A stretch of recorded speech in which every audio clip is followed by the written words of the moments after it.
CGL में आया हुआ दोस्तों ये प्यारा सवाल देखिए। 10,000 रुपये पर 20% वार्षिक दर से चक्रवर्ती ब्याज 4641 आपको दे रखा है।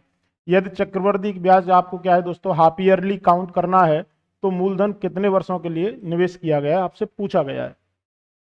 ज्यादातर भाई क्या करते हैं, जैसे ही अर्धवार्षिक देखेंगे दर का करेंगे आधा, 20% जो आपको दर दे रखी है उसका आधा करेंगे 10%, इसको रेशियो में लिखेंगे 1/10 और आगे की कैलकुलेशन में दोस्तों क्या है लग जाते हैं। यदि आप भी ऐसा ही कर रहे हैं तो मेरे भाई आप क्या है गलती कर रहे हैं। गलती क्या है, आपने सवाल को पूरा नहीं पढ़ा है, आपने सवाल यहां से लेके यहां तक ही पढ़ा है। अब सवाल जब भी दोस्तों आप क्या है कंपटीशन की तैयारी कर रहे हैं, आपका सवाल शुरू तो भाई यहीं से होता है, लेकिन खत्म आपको क्या करना है, सारे ऑप्शंस पढ़ के करना है। आपको आदत डालनी होगी, आपको क्या है सवाल के साथ साथ ऑप्शंस भी पढ़ने हैं। अब बात करते हैं इसके सॉल्यूशन की। 10,000 रुपए को 20% वार्षिक रूप से दोस्तों अगर मैं एसआई पर दूं, साधारण ब्याज पर दूं, तो मुझे ब्याज कितना मिलेगा 3 साल में। 1 साल में 20% मिल रहा है, 3 साल में 60% मिलेगा साधारण ब्याज।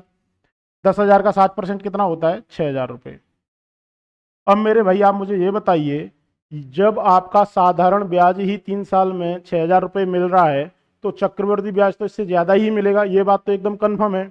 यानी आपका जो ऑप्शन क्या है दोस्तों 3 साल से कम होगा। समय क्या है 3 साल से कम है। ऑप्शन कितने हैं 3 साल से कम, केवल एक ऑप्शन डी दोस्तों आपका क्या है करेक्ट ऑप्शन है। अब इसके साथ में जो आपको समझने वाली बात है दोस्तों वो क्या है, जब आपका समय क्या है 1 साल से क्या है ज्यादा है, 1 साल से ज्यादा है, तो हमेशा आपका पहली चीज क्या है सीआई ज्यादा होगा किससे, एसआई से। साधारण ब्याज हमेशा क्या है कम होगा चक्रवृद्धि ब्याज से। दूसरा, यदि मैं सीआई को हाफ ईयरली काउंट करूं तो दोस्तों ये बड़ा होगा किससे, जब मैं सीआई को क्या है ईयरली काउंट करूं।